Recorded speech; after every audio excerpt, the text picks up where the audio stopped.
Subscribe करें और देखें एक दिल दहला देने वाली हॉरर स्टोरी। बिना घबराए बेल आइकॉन प्रेस करना ना भूलें।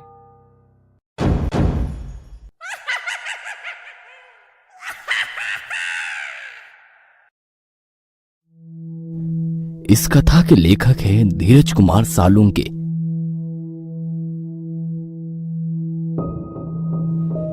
रात के 2 बज रहे थे। एक 30-35 साल की औरत सुनसान रास्ते पर ऑटो का इंतजार कर रही थी।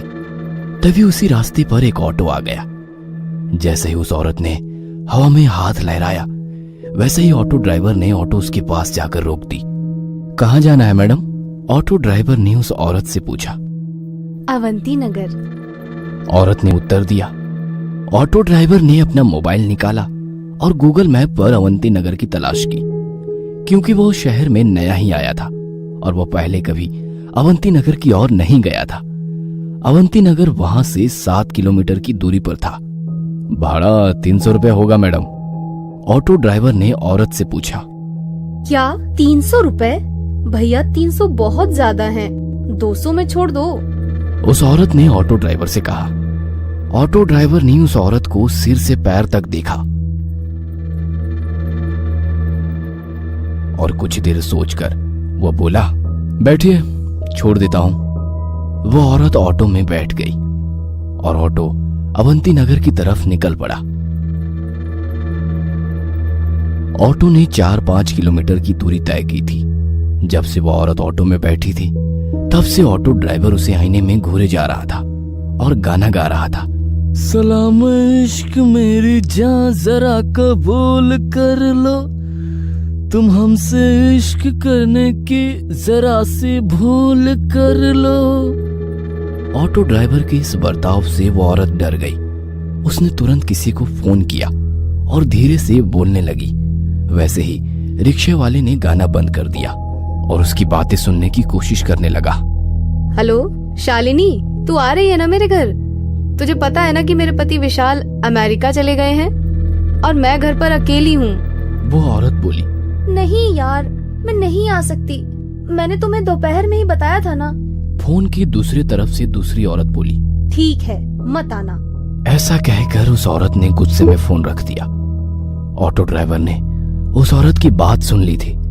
उसने सुन लिया था कि वो औरत आज रात अपने घर पर अकेली है और उसके सहेली ने भी उसके घर आने के लिए मना कर दिया है। ऑटो ड्राइवर अभी भी शीशे से उस औरत को घूर रहा था। इस वजह से वो औरत बहुत ज्यादा डर गई थी। तभी उस औरत ने एक बंगले के सामने ऑटो ड्राइवर को रुकने के लिए कहा। ऑटो ड्राइवर ने देखा कि उस घर पर सिल्वर लीफ लिखा हुआ था। वैसे वो घर नहीं, एक बड़ा सा आलीशान बंगला लग रहा था। जैसे ही ऑटो रुक गया, वो औरत ऑटो से उतर गई और ऑटो ड्राइवर को पैसे देने के लिए उसने अपना हाथ आगे बढ़ाया। तभी ऑटो ड्राइवर ने पैसे लेते समय उसका हाथ पकड़ लिया और बोला, अब जब तुम मुझे यहाँ तक ले ही आई हो तो एक कप चाय ही पिला दो। ऑटो ड्राइवर की बात सुनकर औरत और भी ज्यादा डर गई। उसने ऑटो चालक के हाथ से अपना हाथ छुड़ा लिया और सीधे गेट के अंदर भाग गई। यह देख ऑटो चालक मुस्कुराया। तभी उसकी नजर पीछे की सीट पर गई। औरत ऑटो में अपना मोबाइल भूल गई थी। इससे पहले कि औरत अपना मोबाइल लेने वापस आती, ऑटो ड्राइवर ने ऑटो स्टार्ट कर दी और वह वहां से 9-2-11 हो गया। कुछ दूर जाकर उसने ऑटो रोका और उस मोबाइल को देखा। वो कुछ 20-25 हजार का महंगा मोबाइल था। यह देखकर वो बहुत खुश हुआ, लेकिन उसने देखा कि मोबाइल बंद था। लेकिन अब कुछ समय पहले ही तो वो औरत मोबाइल पे किसी से बात कर रही थी, तभी तो मोबाइल चालू था। फिर इतने जल्दी ये बंद कैसे हो गया? वो मन ही मन बोला। लेकिन फिर उसने सोचा कि शायद मोबाइल की बैटरी डेड हो चुकी होगी, इसलिए बंद पड़ा होगा। तभी अचानक उसके सिर में एक डरावनी योजना आ गई। मोबाइल फोन देने के बहाने उस औरत के घर जाने की। उसके दरवाजा खोलते ही उसके गर्दन पर छुरा रखकर उसकी इज्जत लूटने की और फिर घर में से सारे पैसे लूट के 9-2-11 होने की योजना बनाई।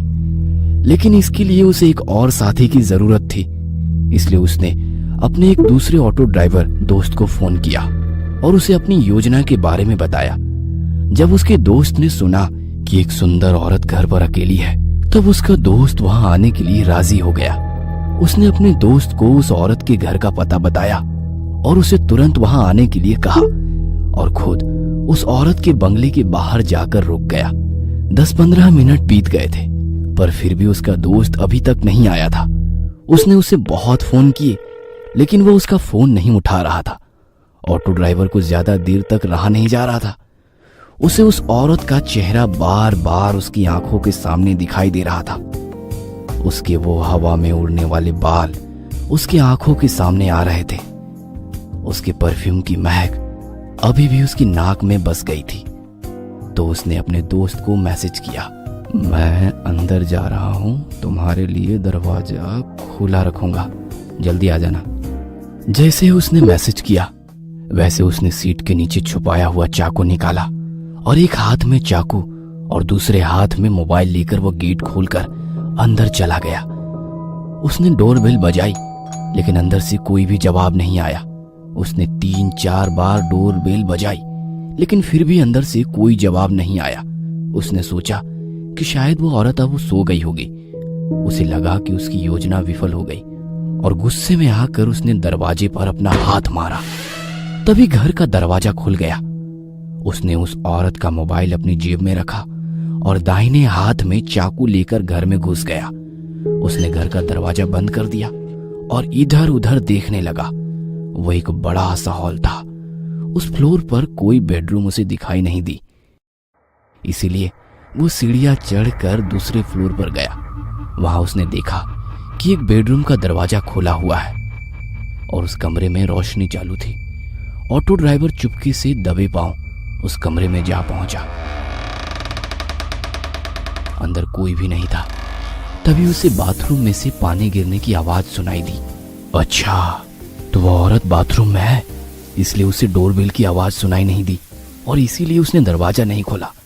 वो मन ही मन बोला और जल्दी से बाथरूम के दरवाजे के बाहर जाके खड़ा हो गया, क्योंकि उसने सोचा कि जब वो औरत बाथरूम से बाहर आएगी तो वह तुरंत उसके गले पर चाकू रख देगा और फिर बड़ी आसानी से उसकी इज्जत लूट लेगा। तभी अंदर से दरवाजे की कुंडी खुलने की आवाज आई। ऑटो ड्राइवर हाथ में चाकू पकड़कर सतर्क हो गया, क्योंकि वह औरत अब बाहर आने वाली थी। लेकिन 2 मिनट बीते, 4 मिनट बीती, पर वो औरत अभी तक बाथरूम से बाहर नहीं आई थी। आखिरकार ऑटो ड्राइवर ने बाथरूम के दरवाजे को अंदर धकेल दिया। जैसे ही उसने दरवाजा अंदर धकेला, वैसे ही उसकी नाक में सड़े हुए मांस की बदबू घुस गई। उसने अपने बाएं हाथ से अपनी नाक बंद कर ली और बाहर से बाथरूम में झांक कर देखा और सामने का नजारा देख उसके पैरों तले जमीन खिसक गई। डर के मारे वो थर थर कांपने लगा, क्योंकि बाथरूम के बाथ टब में 8-10 लाशों का एक ढेर था। वो डर की मारे पीछे हटने ही वाला था कि तभी उस औरत ने पीछे से आकर ऑटो ड्राइवर की कमर में लात मारी और वो बाथरूम में जा गिरा। ऑटो ड्राइवर बाथरूम में गिरते ही उस औरत ने झट से बाथरूम का दरवाजा बंद कर दिया। जैसे ही ऑटो ड्राइवर ने उसकी दाईं तरफ देखा, वो पसीने से तरबतर हो गया और उसने उठकर दरवाजा खोलने की कोशिश की, लेकिन दरवाजा नहीं खुला, क्योंकि उस औरत ने बाहर से दरवाजा बंद कर दिया था। उसे पता चल चुका था कि उस औरत ने जानबूझकर उसे बाथरूम में बंद कर दिया है। ऑटो ड्राइवर दरवाजा पीट पीट कर जोर जोर से चिल्लाने लगा, मैडम दरवाजा खोलो, मैडम मैं आपके पैर पकड़ता हूं, मुझे यहां से बाहर निकालो, मुझसे गलती हो गई मैडम, मुझे माफ कर दो मैडम। वो भीख मांग रहा था, लेकिन बाथरूम के बाहर से कोई जवाब नहीं आया। बाथरूम के बाहर सन्नाटा फैल गया। आखिरकार दरवाजा पीट पीट कर उसके हाथ दुखने लगे और उसने दरवाजा पीटना बंद कर दिया। उसने उसकी दाईं ओर देखा, वैसे ही उसे बाथ टब में लगा लाशों का ढेर दिखाई दिया। 8-10 लाशें एक के ऊपर एक रखी हुई थी और हैरानी की बात तो यह थी कि उन सभी लाशों के ऊपर ऑटो ड्राइवर की यूनिफॉर्म थी। इसका मतलब ये था कि वे सभी लाशें ऑटो ड्राइवर की थी। उसने अपने कपड़ों को देखा तो उसने भी वैसे ही यूनिफॉर्म पहन रखी थी। बाथटब के बगल में मोबाइलों का ढेर पड़ा हुआ था। ऑटो ड्राइवर ने उसकी जेब से मोबाइल निकाला और वो फिर एक बार चौंक गया, क्योंकि बिल्कुल वैसे ही मोबाइल का ढेर था। वो समझ गया कि उसे धोखे से फंसाया गया है। उस औरत का ऑटो में कहना कि मैं घर पे अकेली हूं और उसके बाद ऑटो में मोबाइल छोड़ना, ये सब उसकी ही चाल थी और वह बुरी तरह से उसकी जाल में फंस चुका था। वो समझ चुका था कि वे सभी ऑटो ड्राइवर भी बिल्कुल उसकी तरह ही उस औरत के जाल में फंस गए थे और वो बाद में उसी बाथटब में मर गए। अब उसके साथ क्या होगा, इसका ख्याल उसके मन में ही आ गया। क्या ऑटो ड्राइवर उस भूतिया बंगलों से बच निकलेगा? इन सभी सवालों के जवाब जानने के लिए इस कहानी का अगला पार्ट देखना मत भूलना।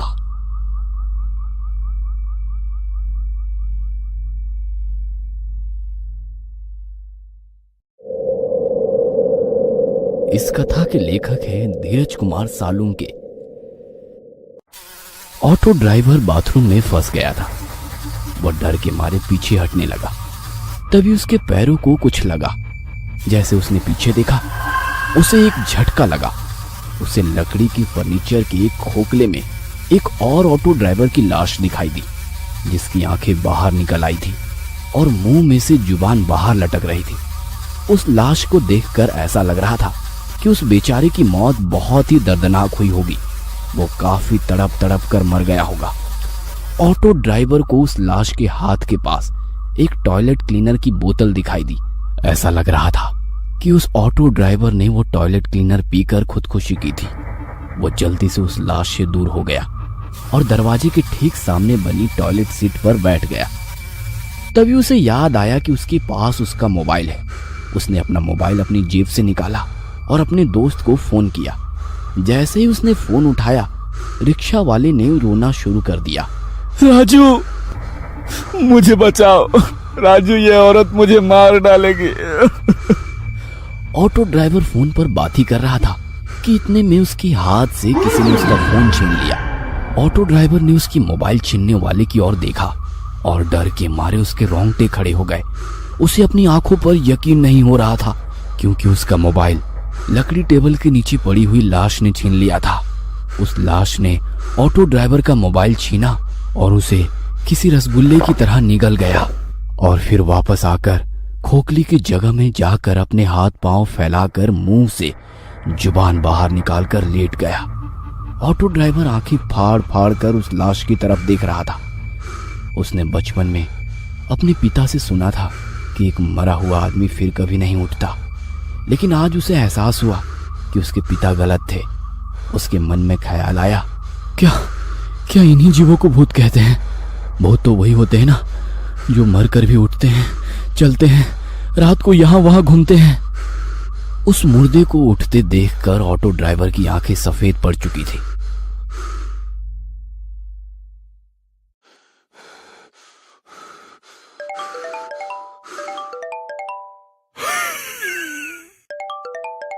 तभी अचानक से उसकी मोबाइल की रिंगटोन बजनी शुरू हो गई। उसका मोबाइल उस मुर्दे के पेट में बज रहा था। ये पक्का राजू का ही फोन होगा। ऑटो ड्राइवर मन ही मन बोल पड़ा। उसे समझ नहीं आ रहा था कि अब करे तो क्या करे। वो बड़ी ही मुश्किल में पड़ चुका था, क्योंकि वो अब ना तो राजू को कॉल कर सकता था, ना राजू का कॉल रिसीव कर सकता था। उसका मोबाइल 2-3 बार बजा, लेकिन कोई फायदा नहीं हुआ, क्योंकि फोन उठाना अब उसके लिए असंभव था।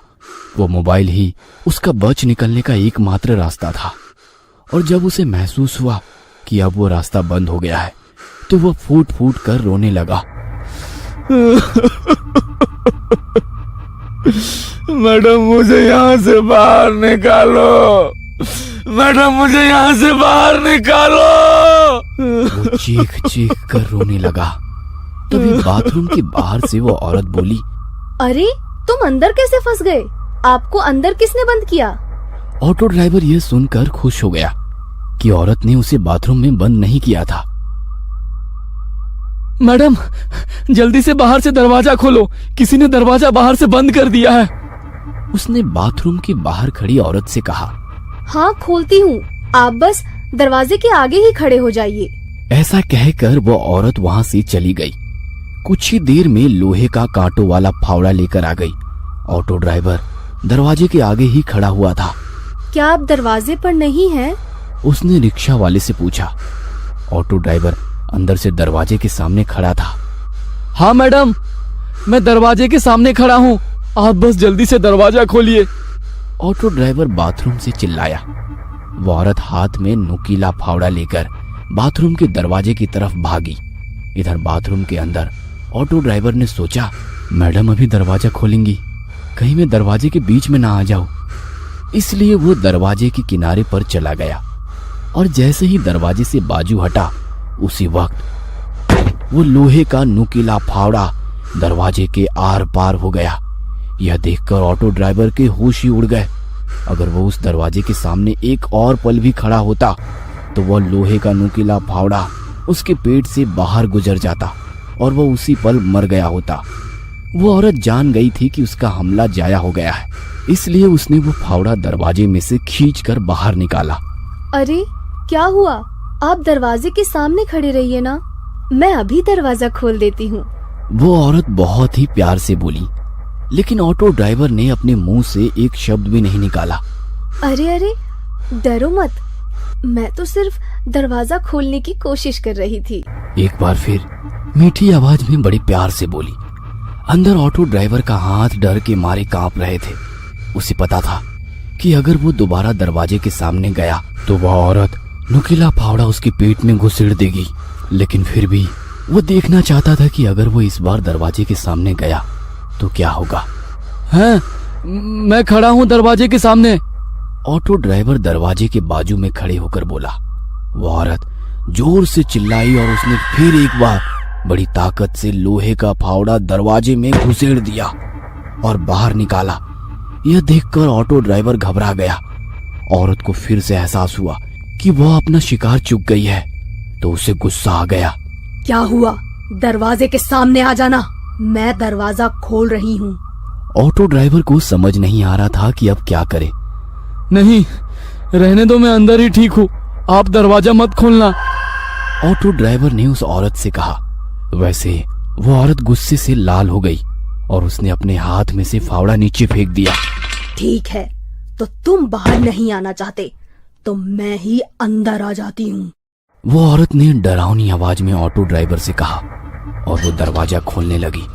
ऑटो ड्राइवर ने सोचा कि अगर वो अंदर आ गई तो ना जाने उसके साथ क्या करेगी, क्योंकि उस औरत के सर पर खून सवार था। तभी उस औरत ने दरवाजे को अंदर धकेल दिया। एक तभी ऑटो ड्राइवर होश में आया और अपनी पूरी ताकत से उसने दरवाजे को अंदर से बाहर धकेला और अंदर से बंद कर दिया। वो औरत गुस्से से लाल हुई और दरवाजे पर लात मारने लगी। खोलो दरवाजा, खोलो दरवाजा, खोलो। वो दरवाजे पर लात मारते हुए चिल्ला रही थी। दरवाजा। उस औरत का वो भयानक बर्ताव देखकर ऑटो ड्राइवर बहुत डर गया। वो अपने सिर पर हाथ रखकर नीचे बैठ गया और रोने लगा। ये मैं कहाँ आकर फंस गया। वो सर पकड़कर रोने लगा। तभी उसे अपने गांव के पागल बाबिया की बात याद आने लगी। एक औरत के चक्कर में बाबिया ने अपनी खेती बाड़ी और घर बेचकर वो भिखारी बन गया था और बाद में वो पागल हो गया था। तब से वह हर आदमी को पकड़कर सिर्फ एक ही वाक्य कहता था, भाई चानात खूब वहाटा है। मतलब औरत की लत बहुत खराब है। लेकिन तभी ऑटो ड्राइवर उसे हर वक्त कहता कि वह मर्द है क्या जिसे औरत की लत ना हो। ऐसी जिंदगी से तो मौत अच्छी। और आज वह एक औरत की वजह से ही मौत के सामने खड़ा हुआ था। बाबिया सही कहता था, भाई चानात खूब वही टस्सो। उसने खुद से ही कहा।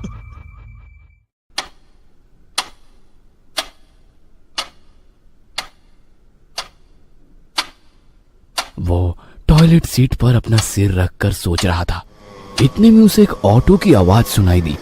उस घर के सामने एक ऑटो आकर खड़ा हो गया था। उसे पता चल गया था कि वो उसका दोस्त राजू ही था जो ऑटो में आया था। राजू, तू आ गया है। वो उठकर जोर जोर से राजू का नाम लेकर चिल्लाने लगा, राजू, ए राजू, मैं इस घर में हूँ। इस औरत ने मुझे बाथरूम में कैद कर दिया है। राजू, राजू। तभी उस औरत ने दरवाजे पर जोर से लात मारी। चुप बैठ, वरना तेरे मुंह में फावड़ा घुसेड़ दूंगी। उसने रिक्शा वाले से कहा।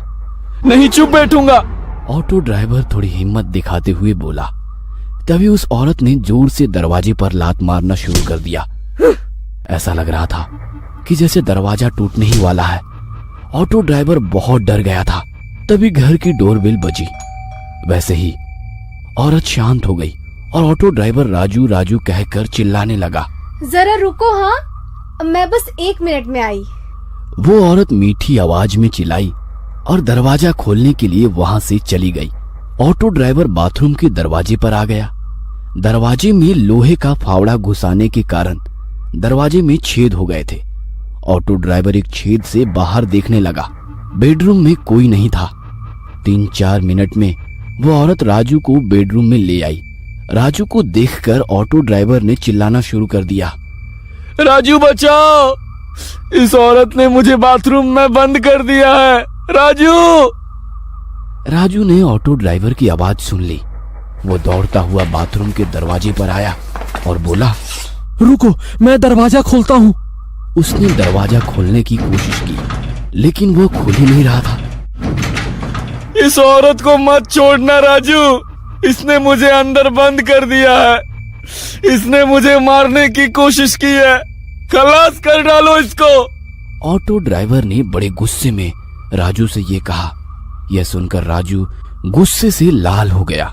उसने अपनी जेब से चाकू निकाला और जोर से चिल्लाया।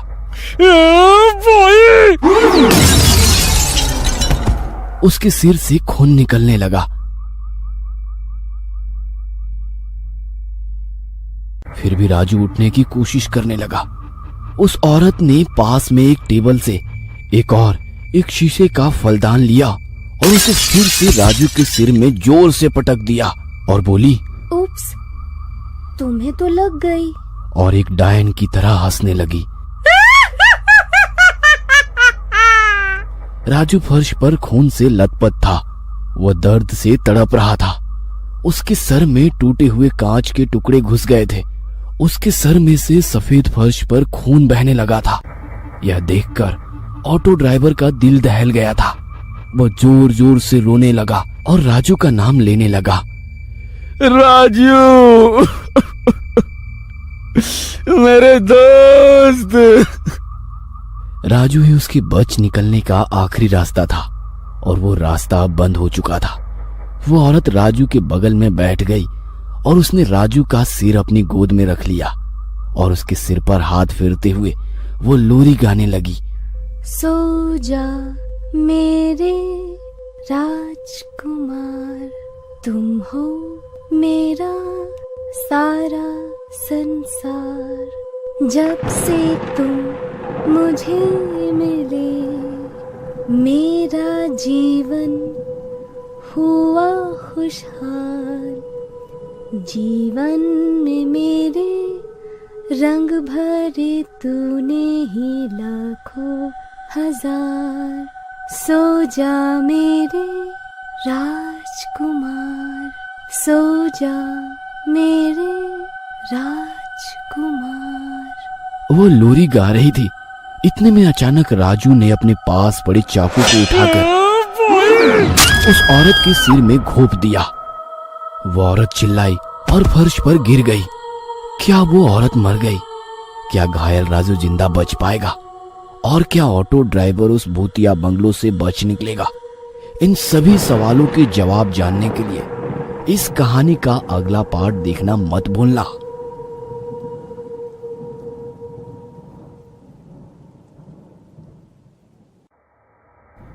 इस कथा के लेखक हैं धीरज कुमार सालुंके।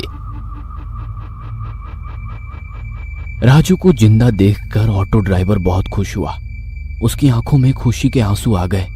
राजू, मेरे भाई, तू जिंदा है।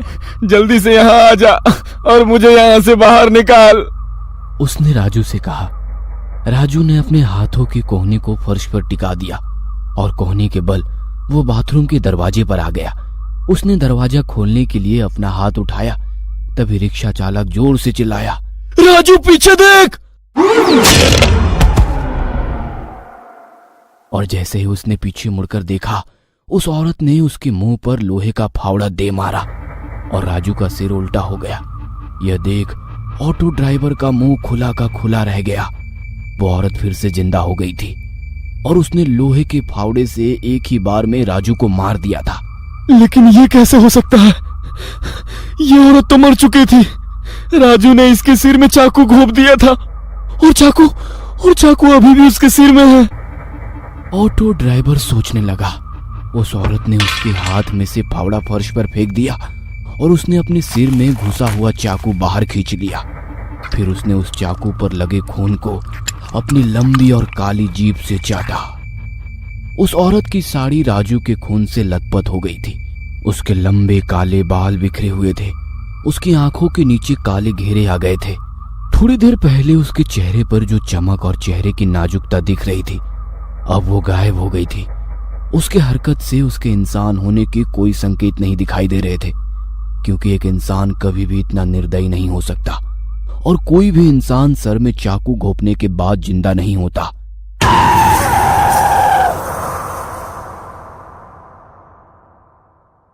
राजू की लाश खून से लथपथ जमीन पर पड़ी थी। उस औरत ने राजू की लाश उठाई। उसने राजू का सिर अपने कंधों पर रख लिया। तभी टेबल पर रखा हुआ म्यूजिक प्लेयर अचानक से चालू हो गया और गाना बजने लगा। और उसके बाद वो औरत राजू के लाश के साथ नाचने लगी। वो औरत राजू के लाश के साथ नाच रही थी। यह देख ऑटो ड्राइवर के होश उड़ गए। ऑटो ड्राइवर दरवाजे के पास से हट गया और उसने अपना सिर टॉयलेट सीट पर रख दिया और जोर जोर से रोने लगा, क्योंकि उसने अपना सबसे करीबी दोस्त गंवाया था। अब मैं यहाँ से बाहर कैसे निकलूंगा?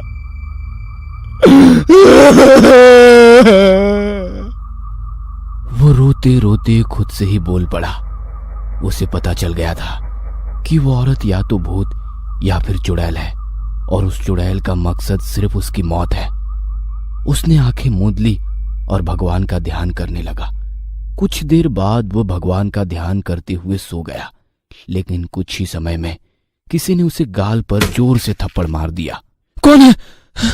कौन है? ऑटो ड्राइवर नींद से जागते हुए बोला। बाथरूम में चारों ओर देखा। उसके और उसके लाशों के सिवा बाथरूम में कोई नहीं था। उसने पीछे मुड़कर मेज के नीचे लाश को देखा। वह अभी भी अपने हाथों और पैरों को फैलाकर लेटी हुई थी और उसकी आंखें और मुंह खुले थे। ऑटो ड्राइवर की नजर उस लाश की जांघ पर गई। उसकी जांघ के नीचे एक काली कवर वाली डायरी थी। उसे लगा कि उसे कोई आभास हुआ होगा, इसलिए वह फिर से सो गया। जब वो सो गया तो किसी ने उसे पीछे से उसके पिछवाड़े में लात मारी। उसने पीछे मुड़कर देखा, लेकिन उसके पीछे कोई नहीं था। वहां केवल मेज के खोखले में उसी ऑटो ड्राइवर की लाश पड़ी हुई थी, जो उसका मोबाइल निगल गया था। तभी उसके मन में एक सवाल आया, क्या इसी लाश ने तो मुझे लात नहीं मारी? वो मन ही मन बोल पड़ा।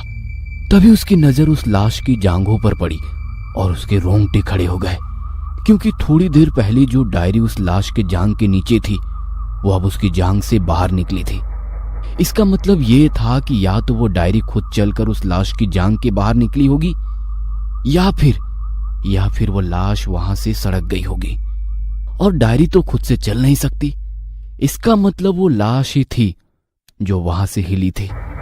उसे समझ आ गया कि वो लाश ही थी जिसने उसे पहले थप्पड़ मारा और बाद में लात मारी थी।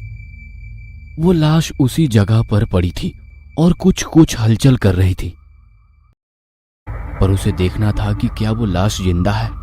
इसलिए उसने बाथटब के पास में से एक मोबाइल फोन उठाया और उस लाश पर फेंक दिया, लेकिन वो लाश हिली नहीं।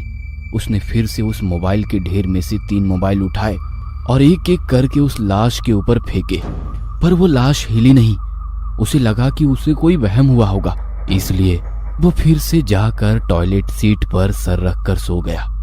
उसने आंखें बंद कर ली थी। इतने में उसके सर पर कुछ आ टकराया। ऑटो ड्राइवर ने आंखें खोली और चिल्लाया, कौन है? तभी उसकी नजर उसके सामने पड़े हुए मोबाइल पर पड़ी और उसकी सांसें रुक गई, क्योंकि उसके सर पर किसी ने मोबाइल फेंक कर मारा था। उसने पीछे मुड़कर टेबल के खोखले में पड़ी लाश को देखा। उसके बाजू में 3 मोबाइल पड़े हुए थे। यह देखकर तो उसका दिल धड़कना बंद हो गया, क्योंकि उसने उस लाश के ऊपर 4 मोबाइल दे मारे थे। अब यहां सिर्फ 3 थे। इसका मतलब वो लाश ही थी जिसने उसे मोबाइल फेंक कर मारा था। वो उस लाश को देखकर पीछे पीछे जाने लगा।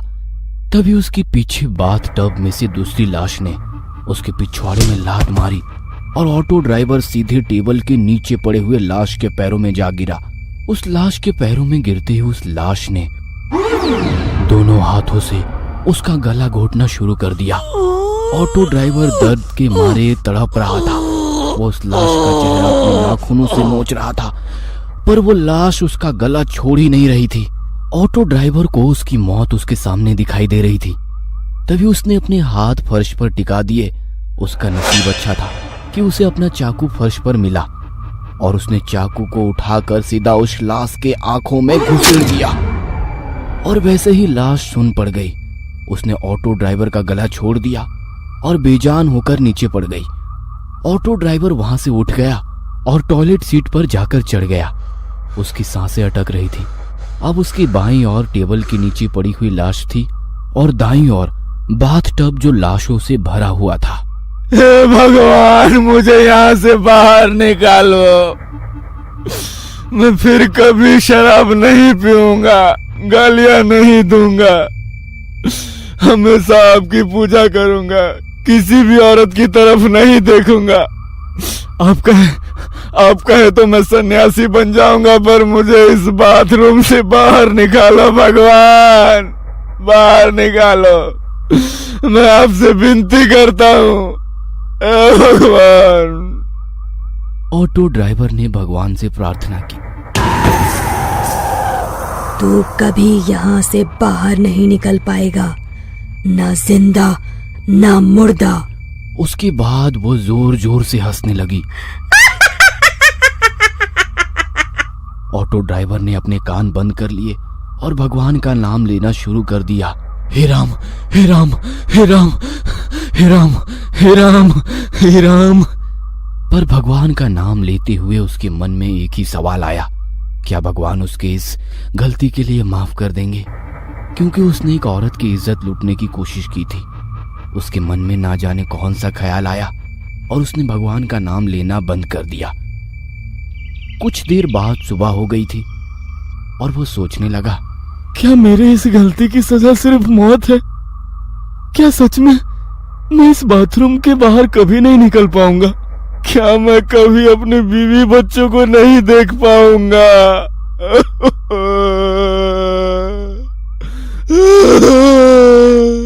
और वो रो पड़ा। उसे अपनी बीवी बच्चों की याद सता रही थी। नहीं, मैं इतनी जल्दी हार नहीं मानूंगा। मैं लड़ूंगा, मैं जरूर लड़ूंगा। वो खुद से बोल पड़ा और वो अपनी जगह पर खड़ा हुआ। बचाओ! कोई मुझे बचाओ! मैं इस बंगले के बाथरूम में फंसा हुआ हूँ, बचाओ! वो गला फाड़ कर चिल्लाने लगा। चिल्ला चिल्लाकर उसका गला दर्द करने लगा। तभी वो फिर से रो पड़ा। कोई मुझे बचाओ! वो रोते हुए बोला, पर कोई भी उसकी बातें सुन नहीं पा रहा था। आखिरकार वो चुप बैठ गया। तभी उसकी नजर टेबल के नीचे पड़े हुए उस लाश के पास पड़ी हुई डायरी पर पड़ी। उसने उस लाश के पास से डायरी उठाकर खोली। उसने डायरी में नाम पढ़ा, महेश सातारकर। वो शायद उसी की डायरी थी जिसमें वो हर दिन बिताए हुए अपने दिन के बारे में लिखा करता था।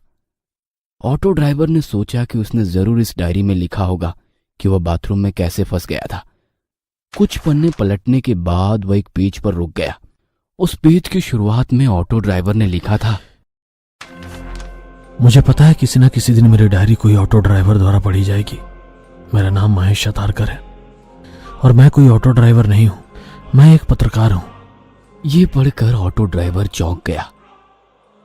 अगर वो ऑटो ड्राइवर नहीं बल्कि पत्रकार था तो उसने ऑटो ड्राइवर की यूनिफॉर्म क्यों पहन रखी थी? ऑटो ड्राइवर के मन में सवाल आया। उसने सोचा, इसके पीछे कोई ना कोई बड़ा कारण होगा, इसीलिए इस पत्रकार ने ऑटो ड्राइवर की यूनिफॉर्म पहन रखी होगी और इसी कारण वो चुड़ैल के जाल में फंस गया होगा। पर वो फंसा कैसे? उसके मन में और एक सवाल आया। तो इन प्रश्नों के उत्तर जानने के लिए ऑटो ड्राइवर ने वो डायरी पढ़ने का फैसला किया और उसने डायरी पढ़ना शुरू कर दिया। पिछले 3 महीनों से हर शनिवार को इस शहर में से एक ऑटो ड्राइवर गायब हो रहा है। रात में ऑटो चलाने वाले ऑटो ड्राइवरों में से हर शनिवार को एक गायब हो रहा था। इसलिए ऑटो ड्राइवर के परिवार वाले शहर के पुलिस थाने में गुमशुदगी की रिपोर्ट दर्ज करा रहे थे।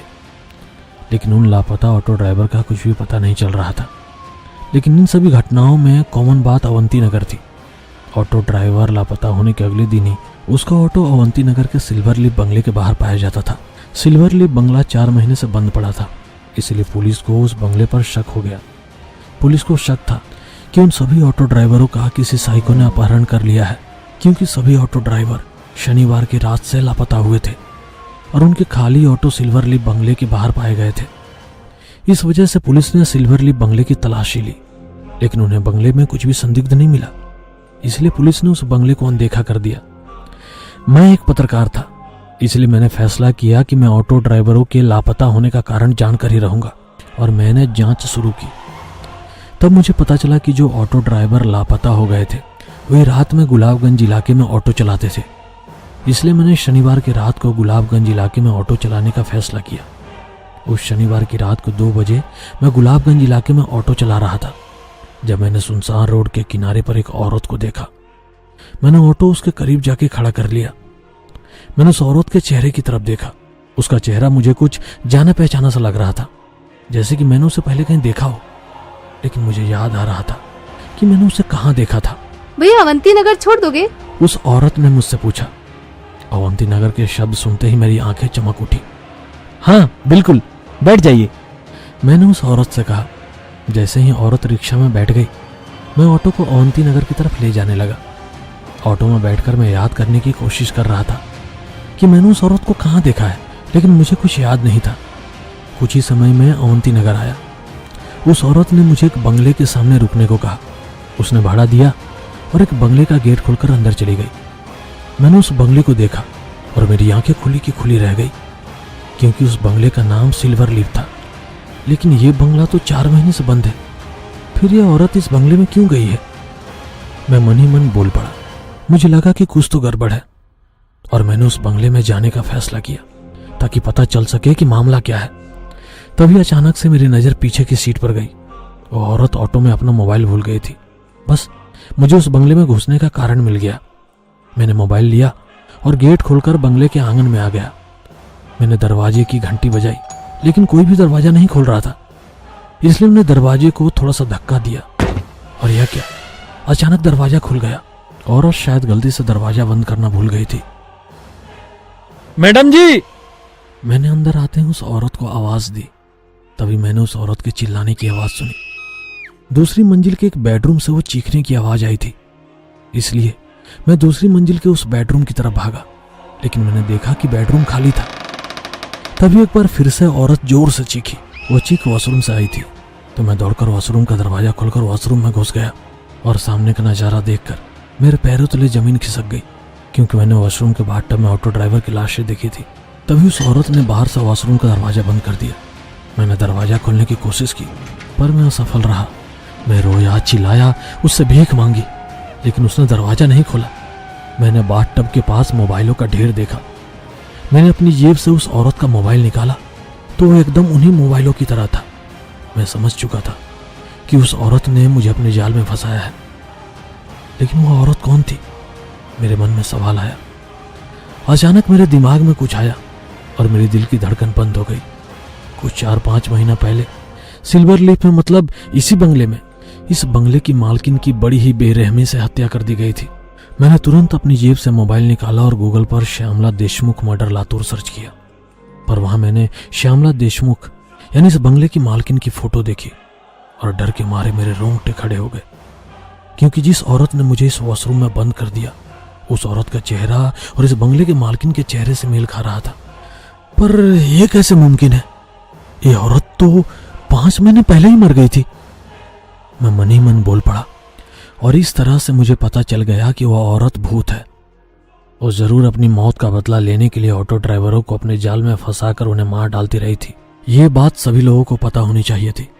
इसलिए मैंने अपने दोस्त को कॉल किया, पर उसके फोन उठाने से पहले ही टेबल के खोखले में लेटी एक लाश ने मेरा मोबाइल निगल लिया। मैं वह देखकर बहुत ज्यादा डर गया था, पर उसके बाद मुझे उस लाश की आदत सी पड़ गई थी। जैसे ही रात में सोने की कोशिश करता, वह लाश मुझे कभी थप्पड़ मारती तो कभी लात मारती थी। सुबह होते ही वह लाश ठंडी पड़ जाती थी। दिन के समय तो कुछ भी हरकत नहीं करती थी, इसलिए मैंने दिन में ही सोने का फैसला किया।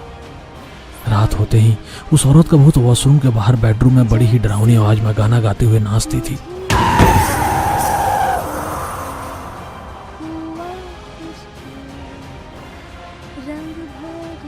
उसकी आवाज सुनकर मेरे कान दर्द करते थे। हर वक्त मेरी नजर वॉशरूम में पड़ी लाशों पर जाती थी।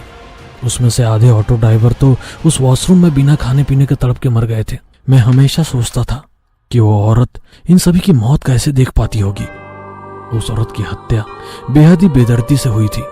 शायद इसलिए मरने के बाद वो इतनी क्रूर बन गई थी।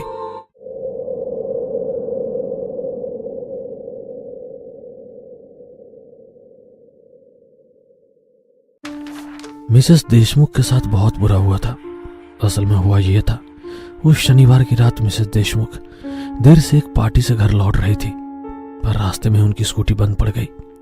इसलिए उन्होंने वहां से ऑटो लिया और घर आ गई। लेकिन घर आने के 10-15 मिनट के बाद उनके घर की घंटी बजी। उन्होंने दरवाजे के पीप होल से देखा तो उन्हें दरवाजे पर वही ऑटो ड्राइवर दिखा जिसकी ऑटो में वो घर आई थी। क्या हुआ भैया, आप यहाँ क्यों आए हो? उन्होंने घर के अंदर से ही रिक्शा वाले से पूछा। मैडम, आप अपना मोबाइल ऑटो में भूल गई थी, इसलिए मैं आपको लौटाने आया हूं। लेकिन मिसेस देशमुख उस रात घर पर अकेली थी। उनके पति काम के सिलसिले में विदेश गए हुए थे। सास का पहले ही निधन हो चुका था और कुछ देर पहले वो ऑटो ड्राइवर शीशे में उन्हें गंदी नजर से देख रहा था। इसलिए उन्हें इतनी रात गए एक ऑटो ड्राइवर के लिए दरवाजा खोलना ठीक नहीं लगा। भैया, आप मोबाइल दरवाजे के बाहर छोड़ दो, मैं कल सुबह बाहर आकर ले लूंगी। ओके मैडम, ठीक है, ऑटो ड्राइवर बोला। उसने मोबाइल दरवाजे के बाहर रख दिया और ऑटो लेकर वहां से चला गया। ऑटो की चले जाने की आवाज सुनकर मिसेस देशमुख ने दरवाजा खोला और वो ऑटो ड्राइवर के जाल में फंस गई। जैसे ही उन्होंने दरवाजा खोला, रिक्शा चालक का एक दोस्त जो वहीं छुपा हुआ था, उसने मिसेस देशमुख की गर्दन पर चाकू रख दिया और बोला, बिल्कुल चुप रहना, अगर आवाज की ही तो गला काट दूंगा। मिसेस देशमुख डर के मारे चुप बैठ गई और उसने फोन करके ऑटो ड्राइवर को वापस बुला लिया। ऑटो ड्राइवर जानता था कि मिसेस देशमुख मोबाइल लेने के लिए दरवाजा नहीं खोलेंगी। वह जानता था कि जब वो मोबाइल रखकर उनके घर से चला जाएगा तभी मिसेस देशमुख घर के बाहर मोबाइल लेने के लिए आएंगी। इसलिए उसने अपने प्लान में अपने दोस्त को शामिल कर लिया था। उसने दरवाजे की बेल बजाने से पहले ही अपने दोस्त को दरवाजे के बाजू में चाकू लेकर खड़ा करवाया था और सब उसके प्लान के मुताबिक हुआ और मिसेस देशमुख उसके जाल में फंस गई। ऑटो ड्राइवर उसके दोस्त ने मिलकर मिसेस देशमुख से जबरदस्ती की। उसके बाद उन्होंने घर का सारा सोना और पैसे लूट लिए और वहां से जाते समय उन्होंने मिसेस देशमुख के हाथ पैर रस्सी से बांध दिए, उनके मुंह को कपड़े से बांध दिया और उन्हें वॉशरूम के बाथटब में मरने के लिए फेंक दिया। वहां से भागते समय ऑटो ड्राइवर के दोस्त ने बाहर से घर को ताला लगाया ताकि जब कोई उनके घर आए तो उन्हें ऐसा लगे कि मिसेस देशमुख घर पर नहीं है और वो कहीं बाहर चली गई है। सुबह जब उनकी नौकरानी घर का काम करने के लिए बंगले पर आई तो उसने देखा कि घर के दरवाजे पर ताला लगा हुआ है। उसने मिसेस देशमुख को कॉल किया लेकिन उनका फोन बंद था, इसीलिए वो वहां से चली गई। लगातार 6 दिनों तक काम वाली बाई बंगले के चक्कर काटती रही पर उसे घर का दरवाजा बंद ही दिखाई दिया। 7वें दिन जब मिसेस देशमुख के पति मनोज राव देशमुख विदेश से आए और उन्होंने अपने पास के चाबी से घर का ताला खोला, जब वो फ्रेश होने के लिए वॉशरूम गए तो उन्होंने उनकी पत्नी का शव बाथ टब में पाया। मिसेस देशमुख की 6 दिनों तक भूख और प्यास से मौत हो गई थी। 7 दिनों के भीतर पुलिस ने 2 रिक्शा चालकों को पकड़ लिया। तब पूछताछ में उन्होंने पुलिस को बताया कि उस शनिवार की रात क्या हुआ था।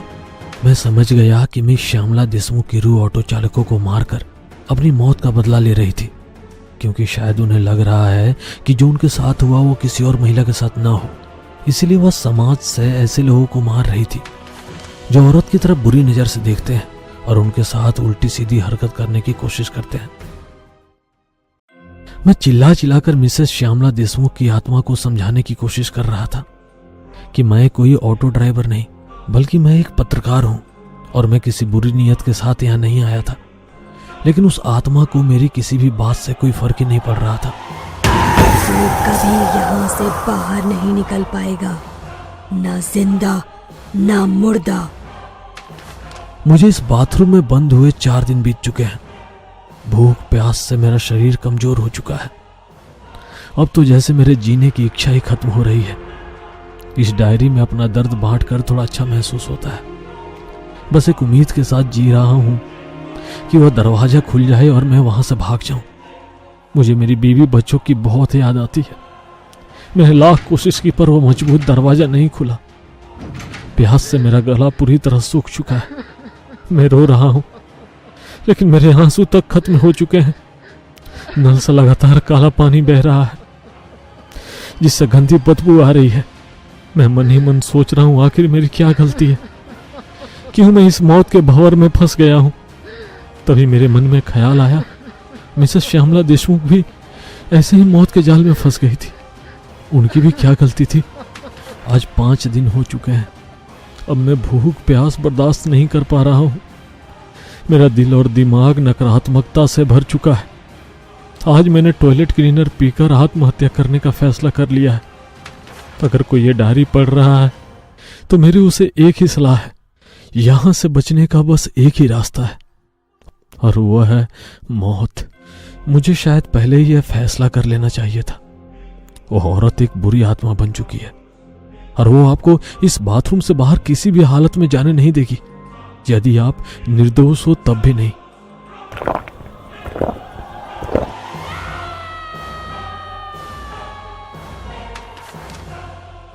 डायरी के आगे के पन्ने खाली थे।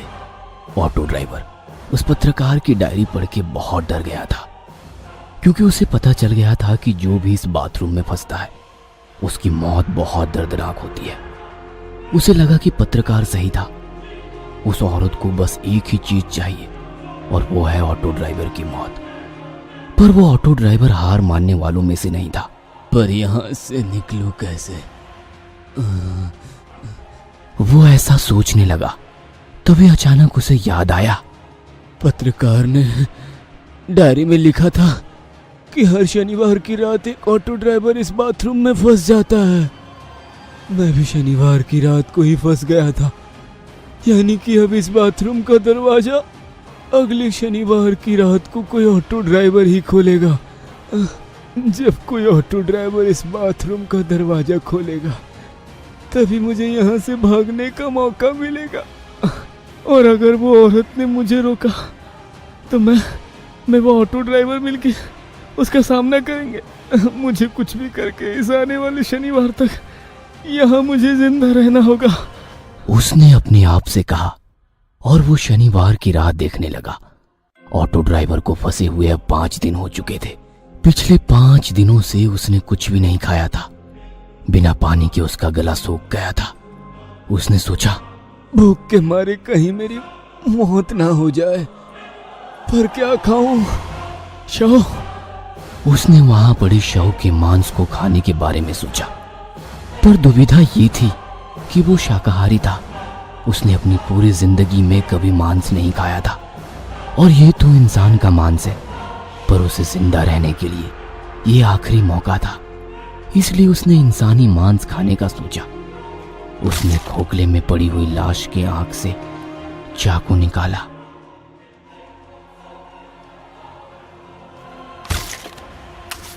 और बाथटब में पड़े शव का मांस निकाला। उसने अपनी जेब से लाइटर निकाला और उस मांस को चाकू में लगाकर उस मांस को भूनकर खाने लगा। उसे 2-3 बार उल्टियां आई, पर उसे जिंदा रहने के लिए वो मांस खाना पड़ा।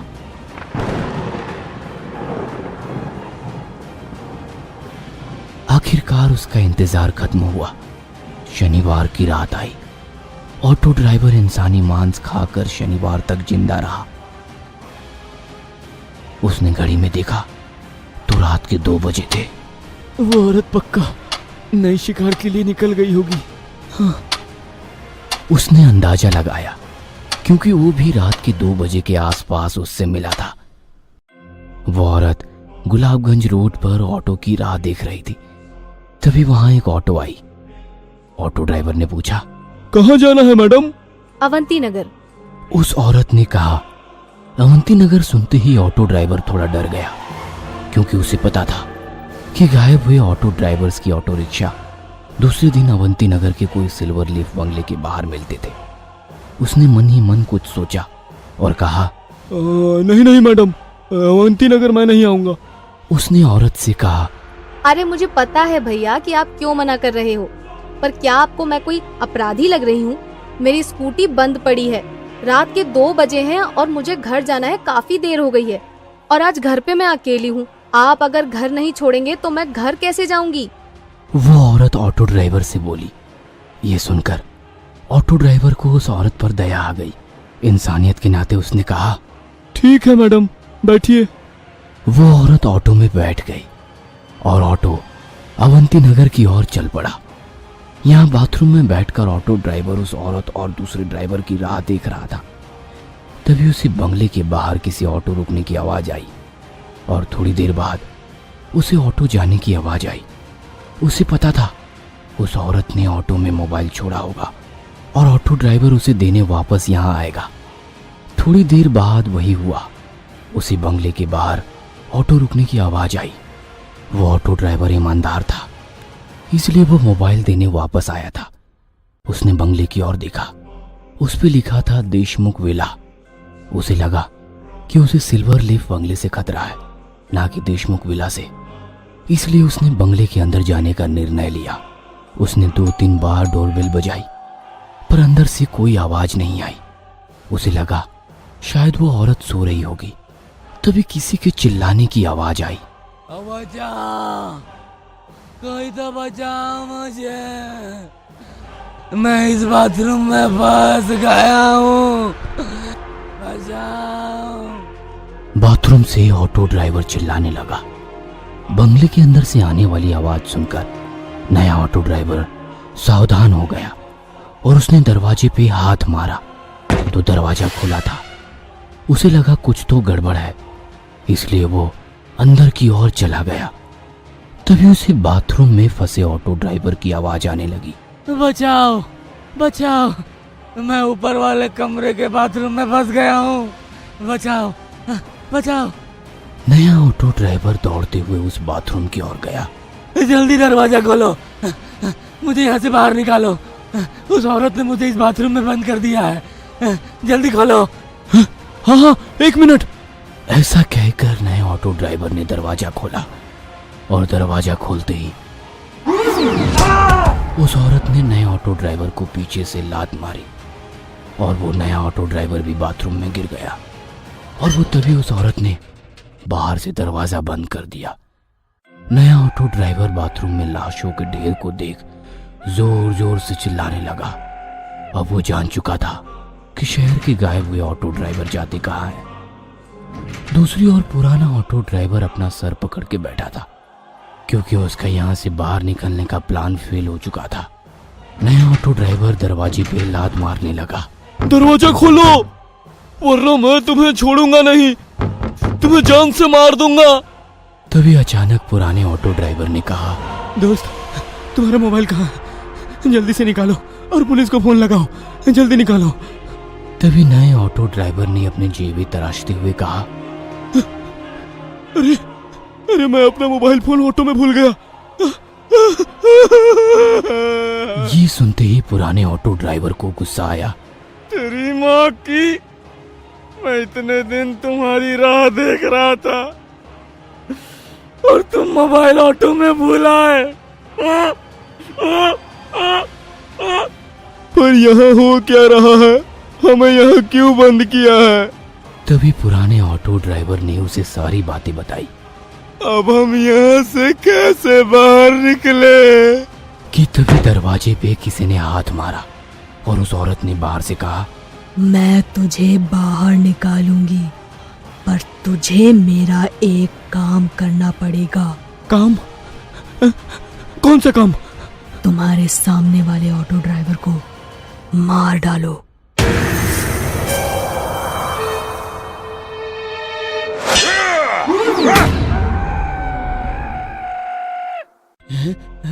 न तो मुझे मार सकता है, न वो औरत। मैं अमर हूँ। हाँ। मैं तुम्हें नहीं मारने वाला था।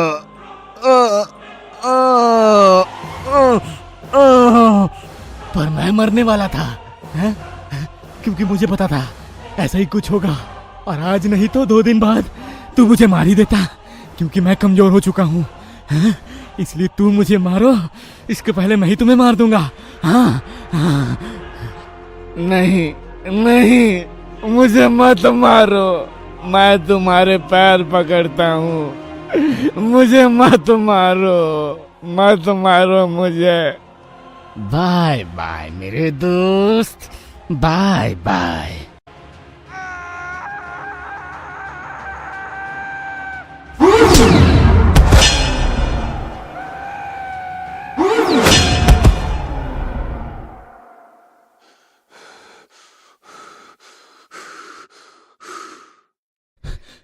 मैडम, मैडम, मैंने उसे मार दिया, मैडम।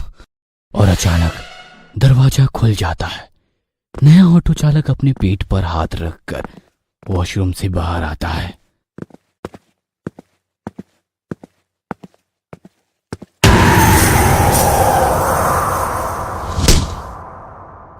तुझे क्या लगा मैं तुझे छोड़ दूंगी? जो भी इस घर में आता है वो यहाँ से कभी बाहर नहीं जाता, न जिंदा न मुर्दा।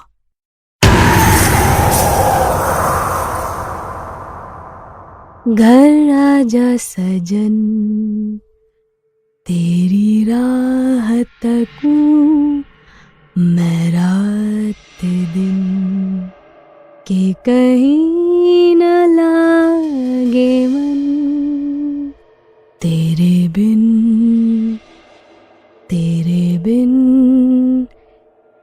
घर आजा।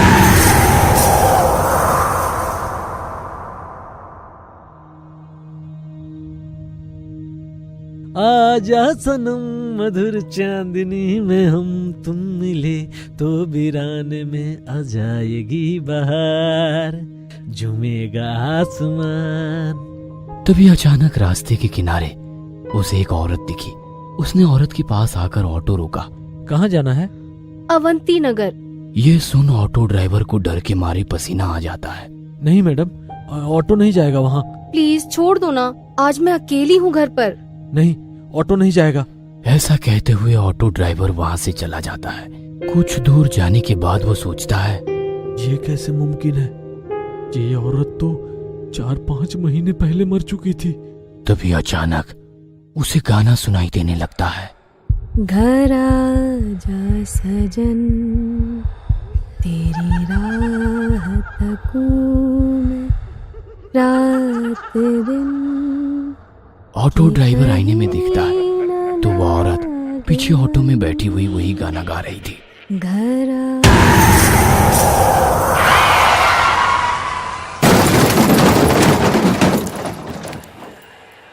घर नहीं आओगे तो ऐसा ही होगा। And welcome home.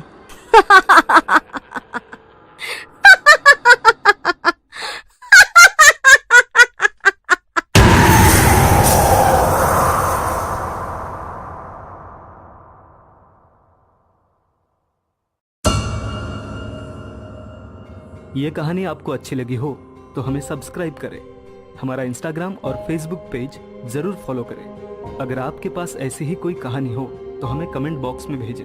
हम कोशिश करेंगे कि अगली एनिमेटेड स्टोरी आपकी होगी।